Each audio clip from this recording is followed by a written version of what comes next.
Hello everyone, welcome back to Caddy Do Cubing. Today I'm going to be showing you all how to solve the 3x3. So this is my beginner's method to solving the 3x3, although it's not too advanced, although it is still a decent method for people who are just starting off with cubing. So the first step to learning to solve the 3x3 is to get familiar with the notation of the cube. So R in this case would be like this. So this will be the rotation of the cube. This is R, where you bring the right side up, and R prime would be bringing it down. In a clockwise position would be R, and in a counterclockwise position would be R prime. So this applies for every single face, so this will be L prime as I will be bringing it counterclockwise, and this would be L as I would be bringing it clockwise. This applies for every single face of the cube except for M, which is bringing it down for no reason, which is counterclockwise, and M prime will be bringing it clockwise. This is completely weird. I do not know why this is the case, but yes. So this is F prime, this is F, and this is F prime, bringing it counterclockwise and clockwise. This is B, bringing it at the back, and D, which is bringing it at the bottom, and that is all you will need to know for the cube. The second step to solving the 3x3 is to get this cross on the white or any layer of your preference. This can be done by doing these following moves. So you will start off with a scrambled cube, and the first thing you will want to do is you will want to make a white cross like on these four edges right here with the yellow center.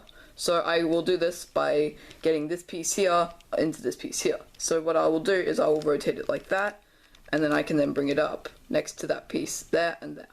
So then I want to get this piece here. I will do the same thing, rotate it like that, and then up.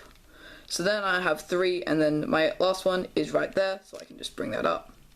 So then I want to get all of these colors into their correct orientation, so I will orient this one here, so this red has red, so I will rotate it to the red center.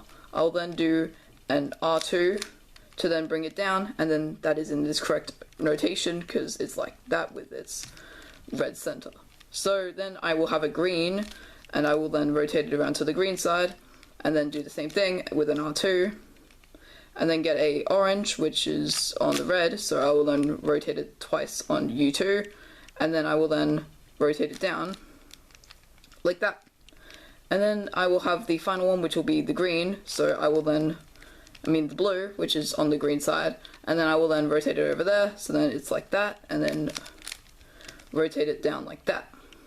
So there you go, now you have the first layer now you have the first cross. The second step to solving the 3x3 will be to have the first layer completely solved.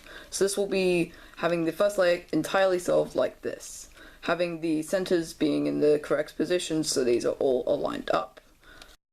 So what I will do to solve this is I will then get a piece with a red, so this one here has a red, and that's the red center. I will then drag it over to the red center to then do this algorithm.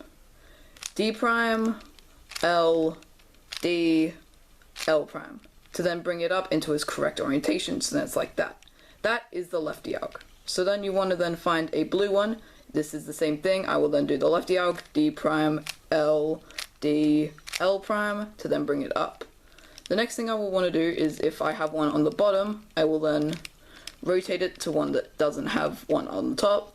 I will rotate it with an L, then do a D2 to then rotate it so then it's perfectly fine. So then I will then find it to its red center, and then I will then do the righty alg, which is the opposite, D, R prime, D prime, R. So then that is in its correct orientation. The final one is like this, so I will do an F prime, like that, and then a D prime to bring it out of the way, to then get an F to then bring it up. So then I will then get it back to its orange center, and then do the lefty alg to then get it back up into its correct orientation. And there you go, there's the first layer solved. The fourth step of solving the 3x3 will require you to have the second layer fully correctly placed. So this will have the entire second layer completely solved. So what I will want to do is I will want to get a color which is in this case blue, and this will not have to have a yellow or whichever side is opposite to white. So in this case yellow. So I need to find a piece without yellow on it, which in this case is a blue and red piece. So I'll then rotate it over to the blue side and then perform this algorithm. U, R, U prime, R prime, U prime, F prime, U, F, F. This will then rotate this piece out and this piece in without mucking up the first layer if this is performed correctly.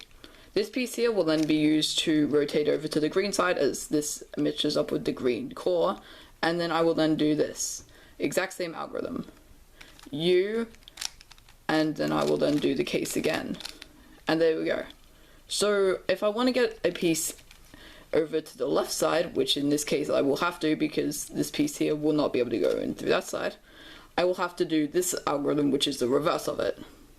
U prime, L prime, U, L, U, F, U prime, F prime. This will then swap these two pieces again instead of doing the other one in the opposite order. So then I will then get these two pieces here, and these two are wrongly assorted, so I will then have to take this piece out and put this piece in, and then rearrange it into its correct orientation. So I will then do the righty alg,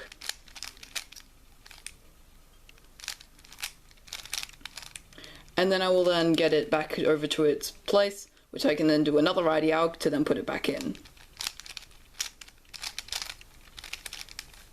And there we go, there's the second layer fully solved. The next step to solving the 3x3 will to have the full cross of the yellow layer done without having the white side or the second layer fully screwed up.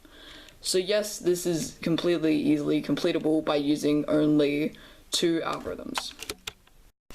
So with this step, you could only have 2 algorithms to be performed.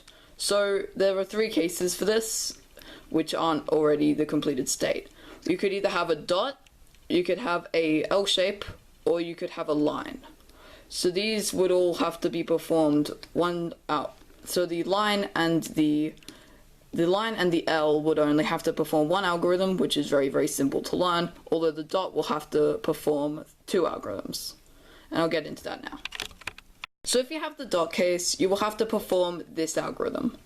You will have to perform F, R, U, R prime, U prime, F. And then you will have this case. You will then have to rotate it to this if you already have the case. You will then want to perform F with 2 layers instead of 1, and then do the exact same algorithm, which is U, which is then R, U, R prime, U prime, and then do another F with 2 layers, which will then get your entire cross fully solved. So if you have the line case, you have the easiest of all the algorithms. You will only have to perform 1 algorithm, which is this. F, with only 1 layer this time, and then do the exact same algorithm, which is R, U, R prime, U prime, F. And there you go, there's your cross solved. The 7th step to solving the 3x3 is to get all of these corner pieces, these edge pieces, lined up correctly. So these will all be in their correct orientation, so these will be connected to their centers, all like that.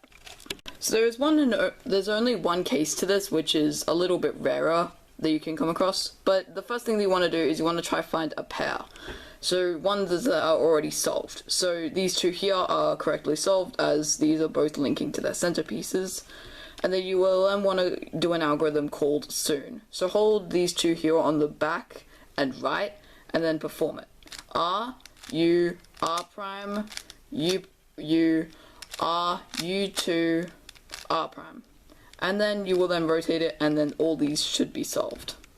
So the one and only case, which is much harder to come across, as I said, it will be to do this. So what you'll want to do is you want to get these 2 here on facing the front and the back, so basically facing away from each other, to then do the Sune algorithm. So which is that, and then you will then get that. So then do the Sune algorithm again, which if you didn't know is R, U, R prime, U, R, U2, R prime. And then it should be solved.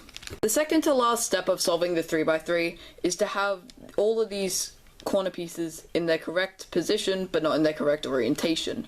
So this will be done by having all of these pieces here in their correct orientation. So as you guys can see here, yellow, blue and red, and then yellow, blue and red, and then red, green and yellow, red, green and yellow, green, orange and yellow, green, orange and yellow, and you get the point. So this is easily done by doing one simple algorithm. So what I will want to do is I will want to perform a very simple algorithm on a piece that is correctly orientated. So in this case I do not have a piece that is correctly orientated, so I will want to get one. So I will then do this algorithm. U R U prime L prime U R prime U prime L. This should then get a piece in its correct orientation wherever it is, and there it is. So this piece here is in the correct orientation as it is yellow, red and blue. So if you already had one, perform that algorithm on one that was to the right and then do it again to then get more of it in its correct orientation. Do this until all of them are in their correct orientation, and then you have completed this step. So the final and probably the most infamous part to solving the 3x3 is the final step, which is only requiring of a 4-move algorithm. This is done by doing this exact move. So you will do this on a random piece that you already have. So I'll do this. R prime, U, D, R, D prime. I will then do this more until it is then solved. So this can only ever be done 2 or 4 times. I will then do it on another piece. Make sure to not move the cube, not to move the cube, but to turn it like this. So there we go.